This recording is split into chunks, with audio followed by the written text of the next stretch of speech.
Good evening friends, मैं कनिका गौतम एक बार फिर आपके सामने एक न्यू वीडियो लेके आई हूँ। ये है पार्ट थर्ड, जो चैप्टर हमारा चल रहा था, chapter number second, new book का, क्लास एट्थ का। ये हम इसका पार्ट थर्ड पढ़ रहे हैं। अभी तक हमने मुगल्स के बारे में पढ़ लिया था। अब हम पढ़ेंगे रेजिस्टेंस टू द मुगल्स, यानी कि मुगल्स का किन किन लोगों ने विरोध किया था। देखो, over the century many peasants community rebelled against harsh exploitation, मतलब मुगल्स का बहुत लोगों ने विरोध किया था। यहीं पर ही बात हो रही है 17th सेंचुरी की जाट पीजेंट्री, यानी कि जाट जो लोग बोलते हैं हम, जो कि आज के टाइम के उत्तर प्रदेश, हरियाणा और ईस्टर्न राजस्थान में हैं।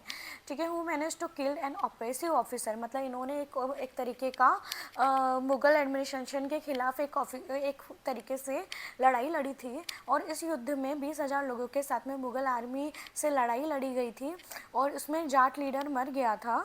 और उसके बाद ये जो आंदोलन है वो दब गया था। ठीक है, अब मेनी ट्राइबल्स, इसके बाद में जो भील, गौंड्स और संथाल्स और कोच है, इन लोगों ने भी मुगलों के खिलाफ लड़ाई लड़ी थी। पर एक्चुअल में ये मतलब छोटी छोटी लड़ाइयाँ थी, तो बड़े एम्पायर को ख़त्म नहीं कर पाई। तो जो इन लोगों का सामना करना पड़ा था।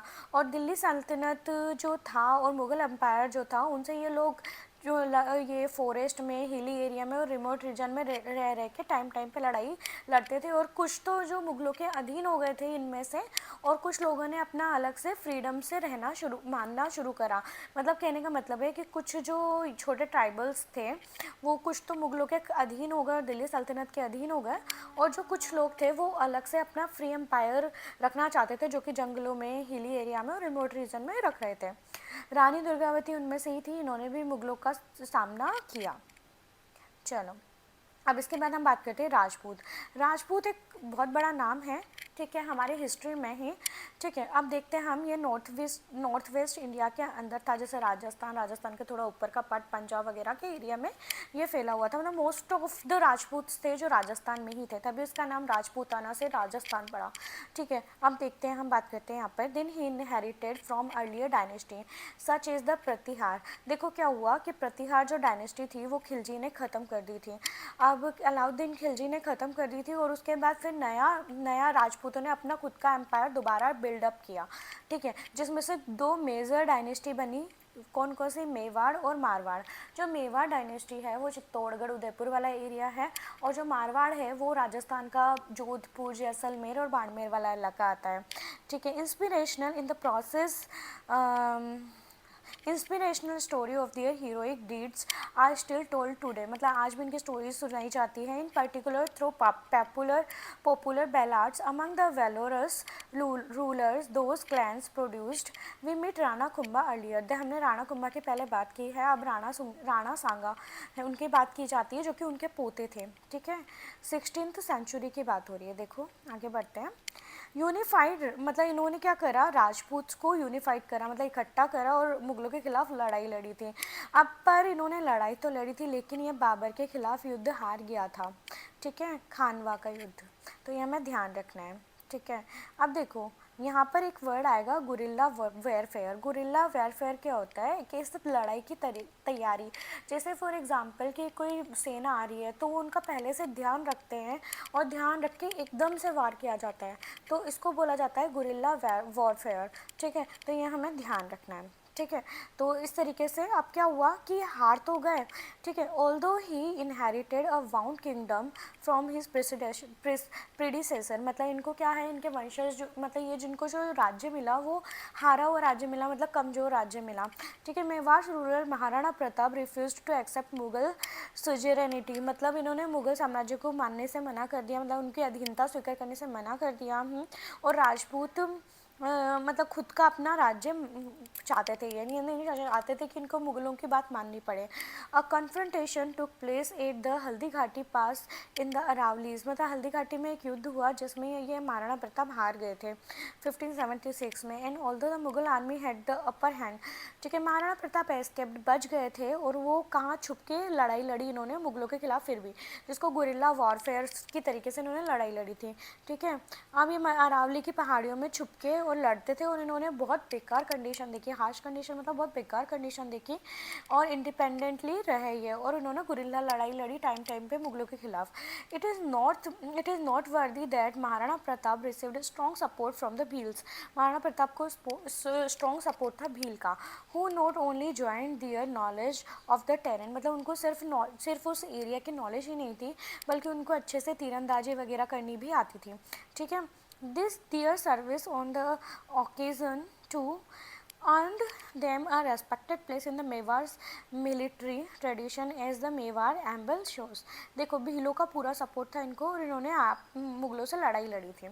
While some Rajput states eventually allied with the Mughals, कुछ जो राजपूत थे उन्होंने मुगलों से दोस्ती कर ली थी, कुछ ने डिप्लोमेसी राजनीतिक तौर से मतलब कि हार जाएंगे उससे तो अच्छा है कि भाई मान लेते हैं इनकी बात, और कुछ ने अपनी बेटियां दे दी शादी करके मतलब मुगलों के साथ में, तो उनका संबंध अच्छा हो गया।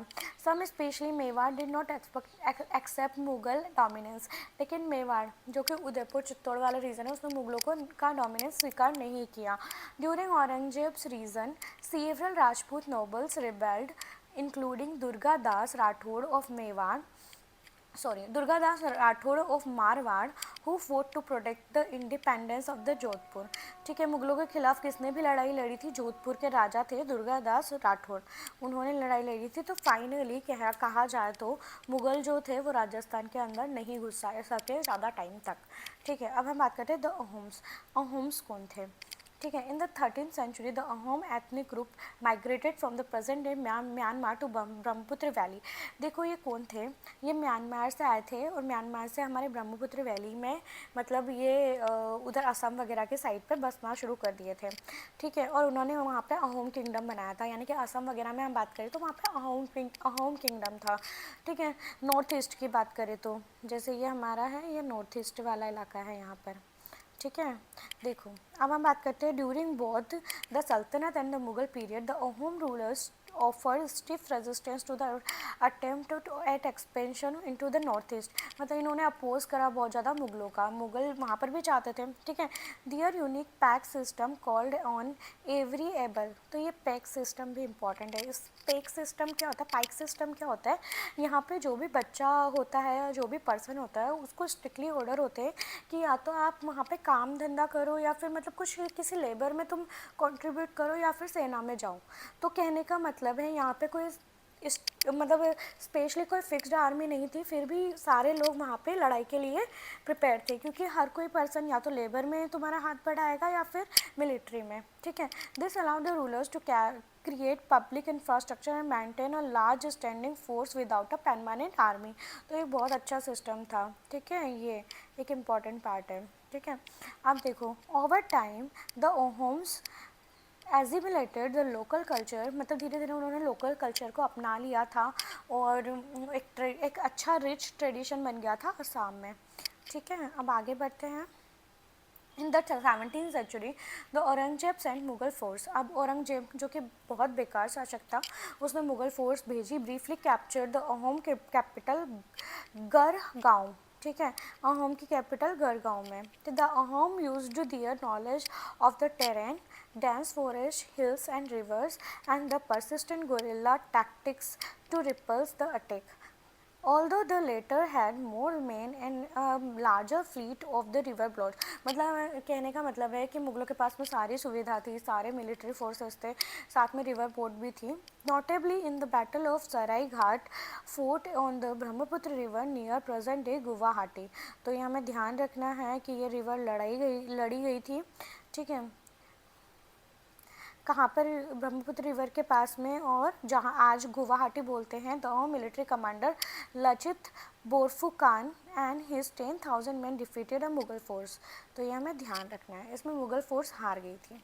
ठीक है, बैटल ऑफ सरायघाट बोलते हैं इसको, और इसमें 10,000 लोगों ने 30,000 लोगों को हरा दिया था। ठीक है, आगे बढ़ते हैं। The rise of Sikh. In 15th century Punjab, Guru Nanak spread a message of equality, compassion and oneness of God। यानी कि जो गुरु नानक थे उन्होंने क्या करा कि उन्होंने इक्वालिटी के हिसाब से एक नया धर्म स्थापित किया और जिसमें बताया गया कि भगवान एक ही है जिनको ओंकार नाम दिया गया। ठीक है, उनके जो फॉलोवर्स थे गुरु नानक के वो कहलाए Sikh.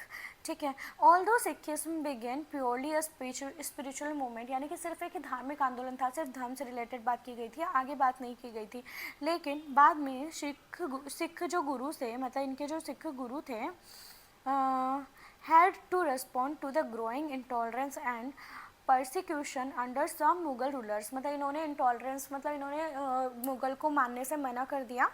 when emperor Jahangir found out that Guru Arjan had supported his rebellion son, he had Guru Arjun torture to death, मतलब जहांगीर ने जब देखा कि वो उसके रिबेलियन बेटे का साथ दे रहा था, गुरु अर्जुन थे वो उनके बेटे का साथ दे रहे थे, तो उन्होंने गुरु अर्जुन को मारना मतलब टॉर्चर करना शुरू कर दिया, जब तक वो मर नहीं गए तब तक। This prompted Guru Arjun sun successor गुरु हरगोबिंद, मतलब कहने का मतलब है कि जब गुरु अर्जुन जो कि हरगोबिंद जी के पापा थे, उनको जब मारा तो उनका बेटा जो था, अब वो मुगलों के खिलाफ उन्होंने युद्ध लड़ना और उनके खिलाफ स्किल सीखना शुरू कर दिया। ठीक है।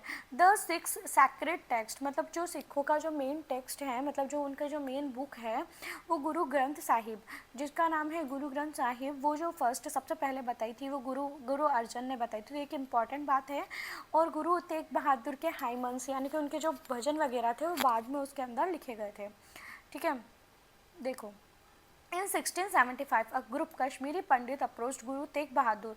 अब 1675 में जो कश्मीरी पंडितों का ग्रुप आया था गुरु तेग बहादुर की हेल्प लेने कि भाई मुग़ल यहाँ पर भी आ रहे हैं, तो औरंगजेब ने ऑर्डर दिया, मतलब गुरु तेग बहादुर उनके खिलाफ लड़े और औरंगजेब ने गुरु तेग बहादुर को बंधक बना लिया और उनको इस्लाम कन्वर्ट करने के लिए बोला।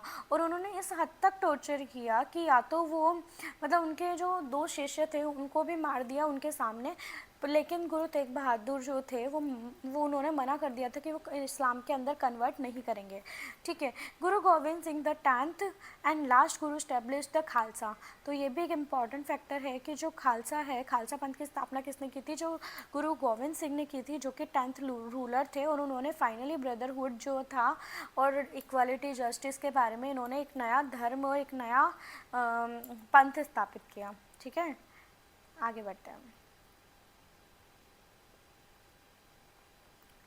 देखो यहाँ पर बताया गया है, as the Mughal empire decline, जैसे जैसे मुगल एम्पायर डिक्लाइन हो गया, specially under the onslaughts of Marathas के टाइम पे भी सेवरल सिख्स जो थे वो आपस में इकट्ठा हुए, कहाँ पर, पंजाब रीजन में, और वहाँ पर उस टाइम पे जो मेन राजा था वो कौन था, महाराणा रणजीत सिंह था, उसके अंडर में सारे सिख इकट्ठा हुए थे और इन्होंने मिलके मुगलों का विरोध किया था और अंग्रेज़ों का भी विरोध किया था।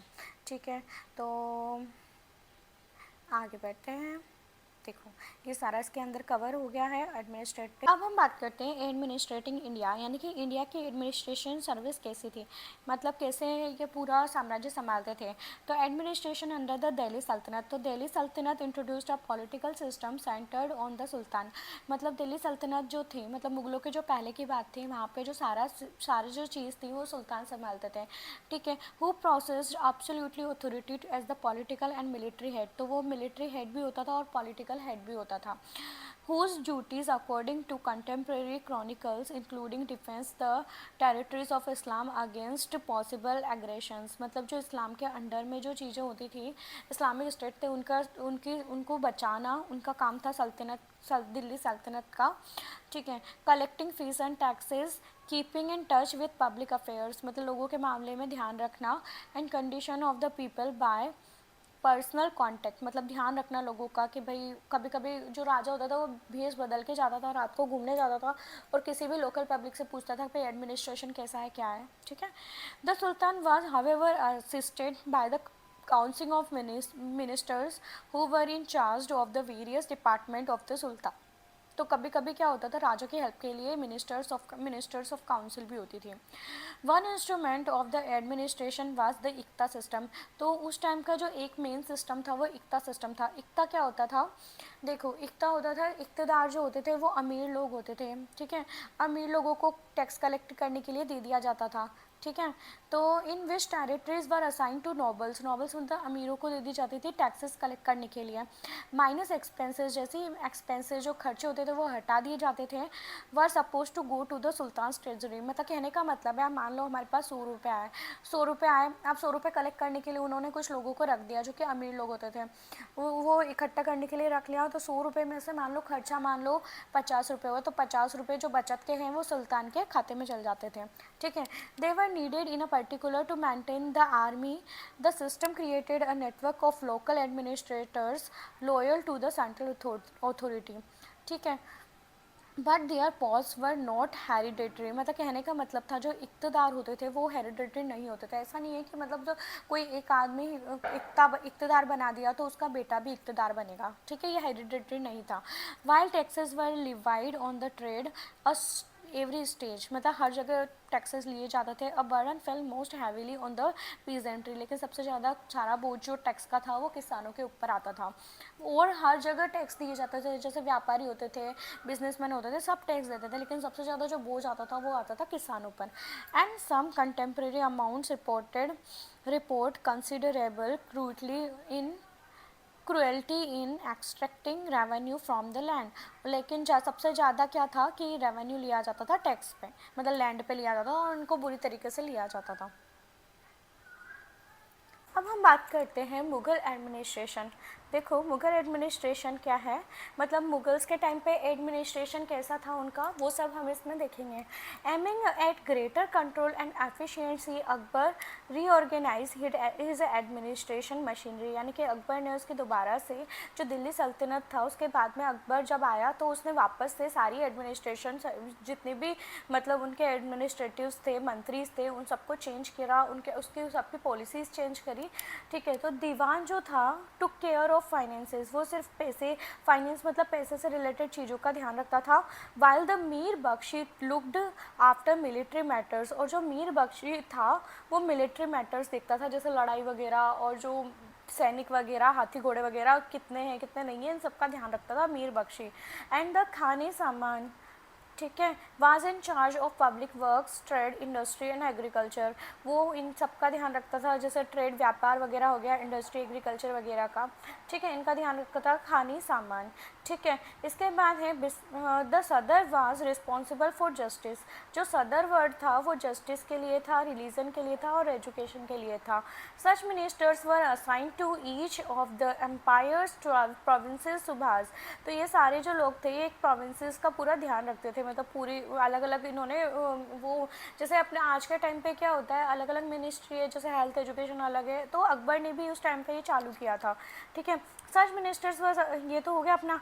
देखो which were further subdivided with effective checks and balances enforced between the government officials. तो इसके अलावा ये जो इनको जो प्रोविंसेस दिए गए थे, जो एरिया दिया गया था, उसके अलावा वो आगे भी सब डिवाइडेड था और इस तरीके से पूरा अच्छे तरीके से इनका एडमिनिस्ट्रेटिव था अकबर का। At the village level tradition structures of self governance continued more or less undisturbed, तो इस तरीके से सब जगह आराम से ये सब चलता था। Akbar also instituted the मनसबदारी system, तो अकबर ने मनसबदारी सिस्टम को भी चालू किया था। तो मनसबदारी सिस्टम क्या होता है, इस अबुल फजल रिकॉर्डेड इन एन आइन अकबरी, अबुल फजल जो उनका दरबारी कवि था उन्होंने आइन अकबरी लिखी, जिसमें अकबर के बारे में उन्होंने लिखा था। विच डिस्क्राइब्स अकबर्स एडमिनिस्ट्रेशन, जिसमें अकबर के बारे में लिखा गया था, उसके एडमिनिस्ट्रेशन के बारे में लिखा गया था, मनसबदार के बारे में लिखा गया था according to their mansab rank. ठीक है। They were expected to maintain precise numbers of elephants, horses, camels as well as troops for the state, जैसे मान लो अलग अलग एरिया बांट दिए गए थे, एक एरिया एक मिनिस्टर को, दूसरा एरिया अलग मिनिस्टर को, तो इनको मनसबदार बोला जाता था। और ये मनसबदारों को अपने अपने एरिया में हाथी घोड़े वगैरह ये लड़ाइयों के लिए जो जो भी चीज़ें चाहिए थी उन सबको अरेंज करने की वो जिम्मेदारी दी गई थी।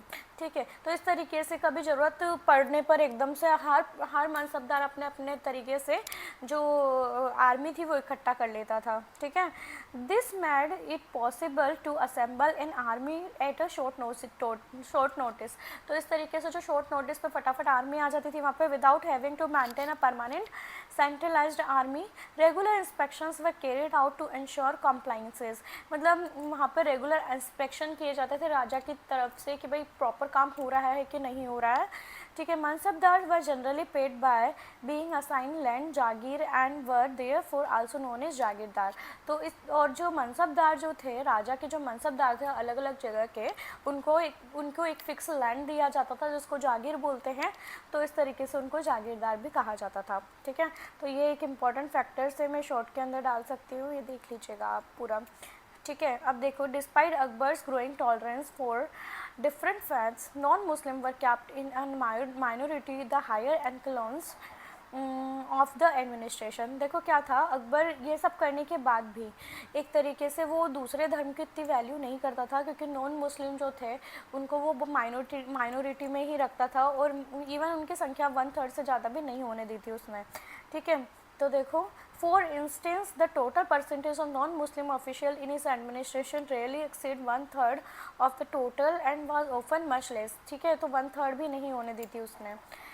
Even among Muslims officials, those of foreign origin were generally favored over those of Indian origin। और जो मुस्लिम थे वो भी इंडिया के बाहर के लिए गए थे ज़्यादातर उसके टाइम पे। Todarmal Akbar's finance minister.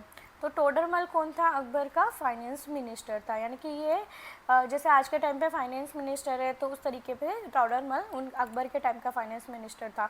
Introduced N efficient revenue system, he made detail survey of for crop yields and prices and determined prices for each crops on the basis of the information. तो इसका मतलब है यहाँ पे जो टोडरमल था उन्होंने क्या बताया, क्रॉप के बारे में पूरी स्टडी करी कि कहाँ पर कितनी क्रॉप है और कितनी क्रॉप से कितने पैसे वो टैक्स ले सकते हैं। इस तरीके से उन्होंने पूरा कैलकुलेशन की थी।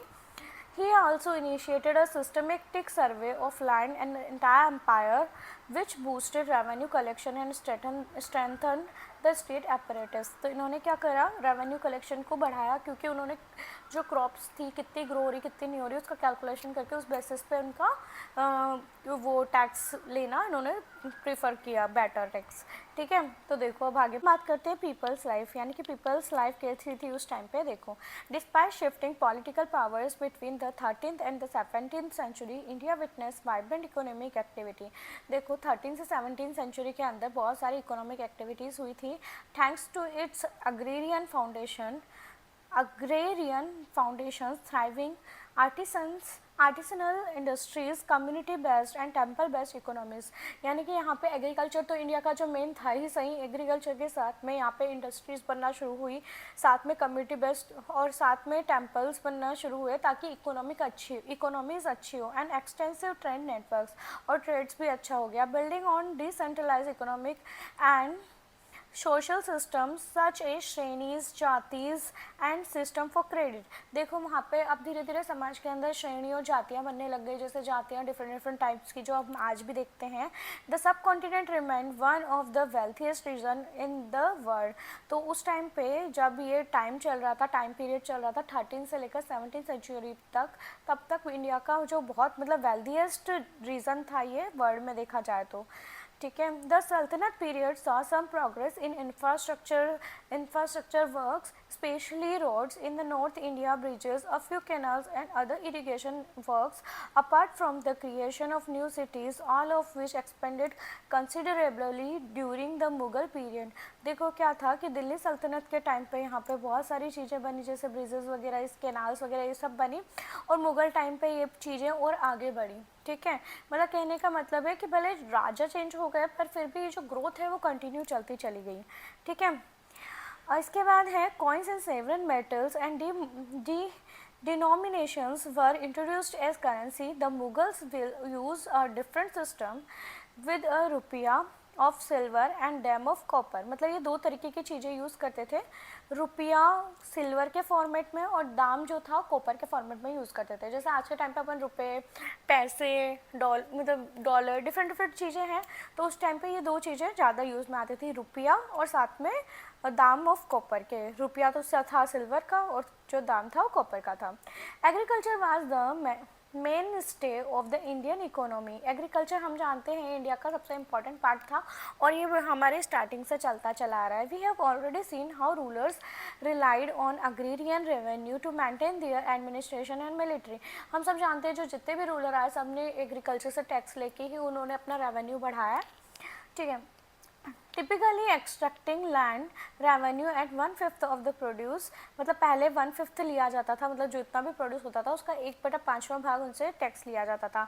दो some of the sultans raised it is high as 1/2, मतलब कुछ सुल्तानों ने इसको ज़्यादा बढ़ा दिया और हाफ कर दिया, ठीक है। The expansion of irrigation system increase agriculture productivity. तो देखो इरीगेशन जैसे अगर पानी वगैरह जैसे कैनाल्स वगैरह बना दी और नहर ये सब बनाने के थ्रू इनका जो इरिगेशन है वो बढ़ा, तो उससे प्रोडक्शन भी बढ़ा, ज़्यादा क्रॉप्स ग्रो हुई, मल्टीपल क्रॉप्स बनी।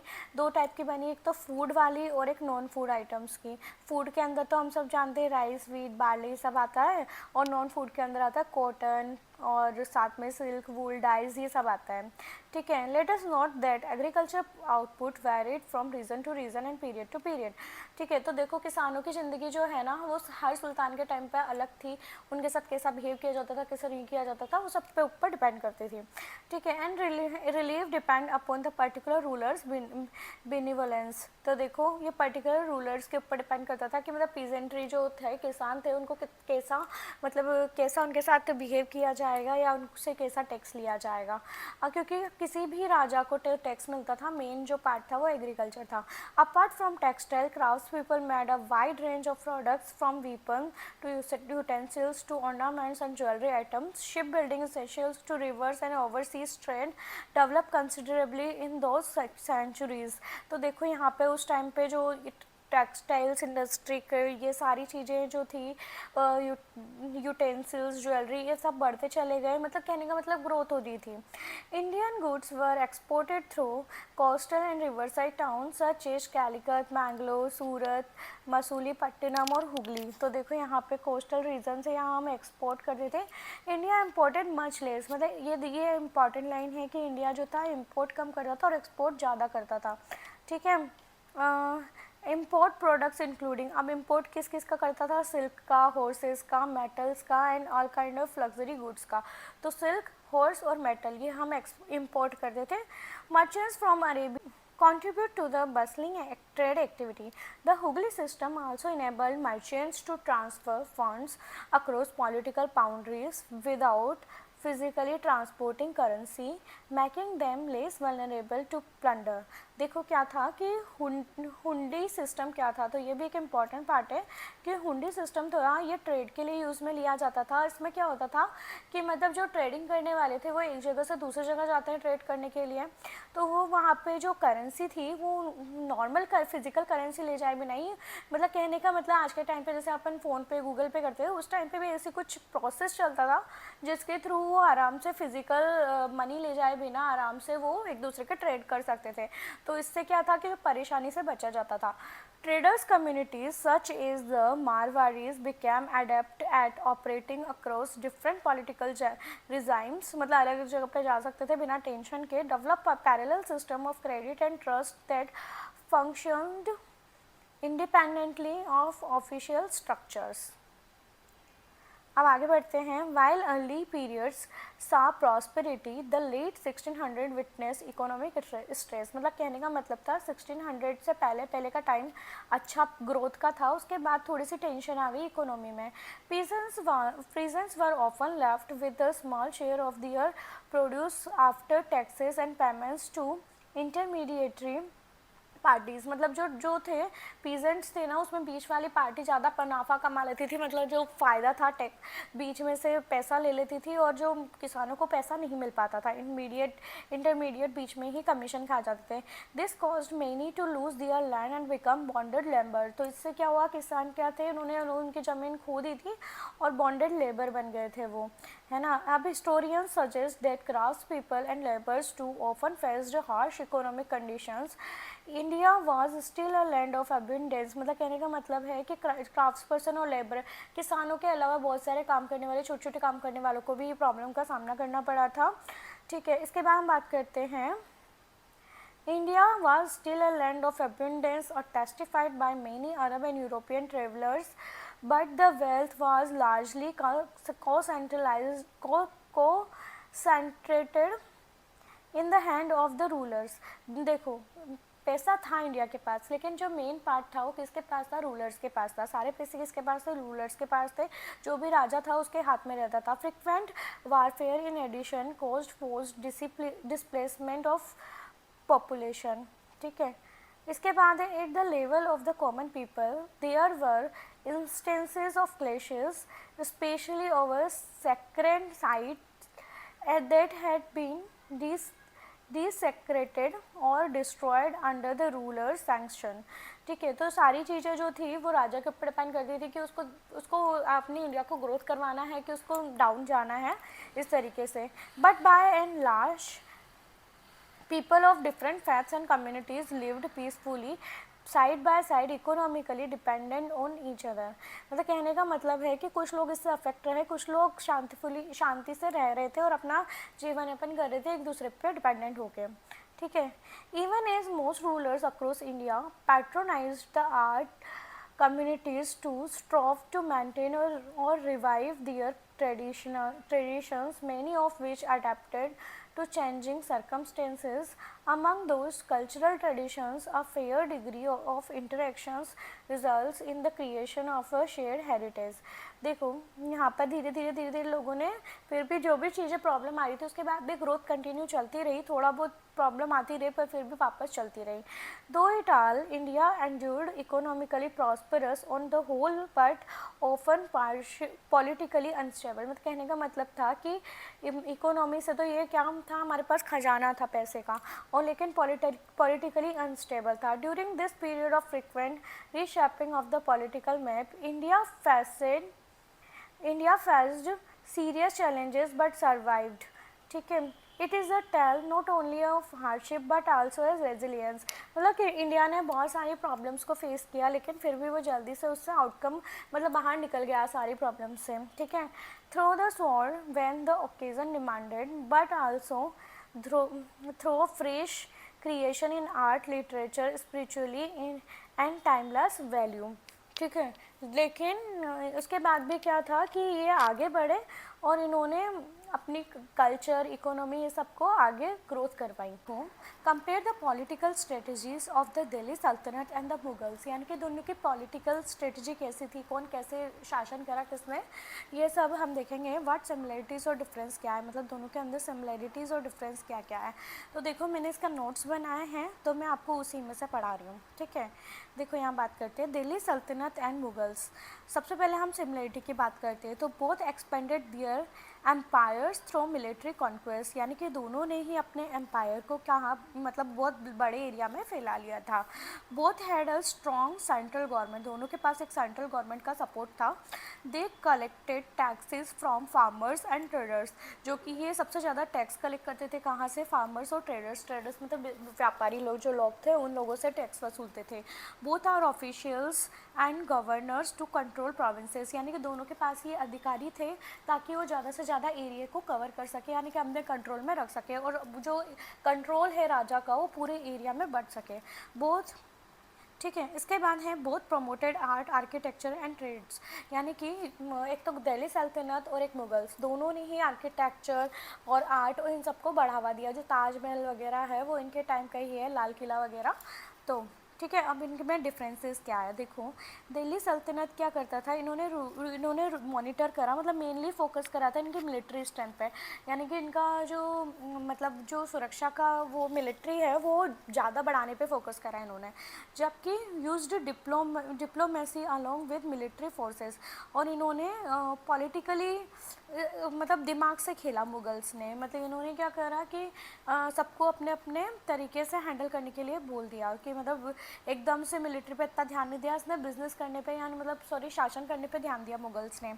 इसके बाद दिल्ली सल्तनत के many rulers were strict in religious matter. लेकिन सब लोग धार्मिक रूप से स्ट्रिक्ट थे, मतलब सब मुस्लिम्स को ही फॉलो करते थे, तो वो स्ट्रिक्ट थे अपने मुस्लिम्स के लिए कि भाई मुस्लिम को ही फॉलो करना है ETC. Akbar followed religious tolerance. लेकिन अकबर जो था इनमें मुगल्स ने भी इस रिलीजियस को स्ट्रिक्टली फॉलो करा और बहुत सारे मुगल्स ने मुस्लिम्स को ही फॉलो करा, पर लेकिन जो अकबर था वो थोड़ा सा उसने रिलीजियस को लेके वो थोड़ा इजी हो गया था, मतलब उसने नॉन मुस्लिम को भी उनके कोर्ट में रहने का मौका दिया था। तो इस तरीके से, ठीक है।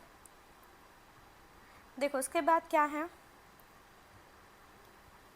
एडमिनिस्ट्रेशन वाज लेस ऑर्गेनाइज्ड, लेकिन जो दिल्ली सल्तनत का एडमिनिस्ट्रेशन था वो लेस ऑर्गेनाइज्ड था और इनका हाईली ऑर्गेनाइज्ड था।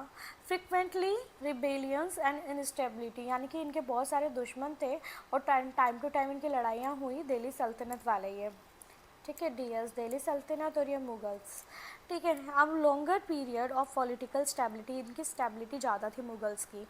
नोबल्स हैड स्ट्रॉन्ग इन्फ्लुएंस, यानी कि अमीरों को ज़्यादा प्रभाव दिया जाता था, मतलब अमीरों को ज़्यादा वैल्यू दी जाती थी। इसके बाद मनसबदारी सिस्टम था इसमें, मुगल्स के टाइम पे मनसबदारी सिस्टम था, कंट्रोल नोबल्स बेटर। तो उस तरीके से इन्होंने क्या करा, अमीरों को मतलब इतना वैल्यू नहीं दी और इन्होंने मतलब जो राजा के जो जितने भी, जैसे आज के टाइम पे अलग अलग पार्टीज़ होती है और अलग अलग पार्टीज़ के अलग अलग मतलब आज के टाइम पे अपन देखते हैं कि जैसे हेल्थ मिनिस्टर अलग होता है, तो मुगल्स ने क्या करा था, अपने अपने मनसबदारी के हिसाब से सबको अपना अपना एरिया दे दिया था, उसी अकॉर्डिंग। तो अमीरों के ऊपर इतना ज़्यादा डिपेंडेंसी नहीं थी, ठीक है, मुगल्स के टाइम पे। तो सेकंड क्वेश्चन पे आते हैं।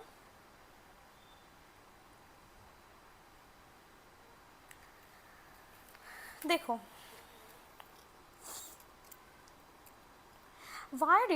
why did kingdoms like the Vijayanagar Empire and the Ahom kingdom manage of resist conquest for a longer time compared to others? What geographical, military and social factor contribute to their success? देखो क्या है, Vijayanagar empire हम सब जानते हैं, इन्होंने क्या करा और हम जानते हैं, तो ये दोनों ने क्या करा, मुगलों का अच्छे से सामना करा और ये बहुत लंबे टाइम तक टिके रहे, मतलब इनकी जीत इनकी टिकी रहे। तो इसके पीछे क्या रीज़न था, देखो जोग्राफिकल फीचर देखें तो Vijayanagar was protected by hills and reverse.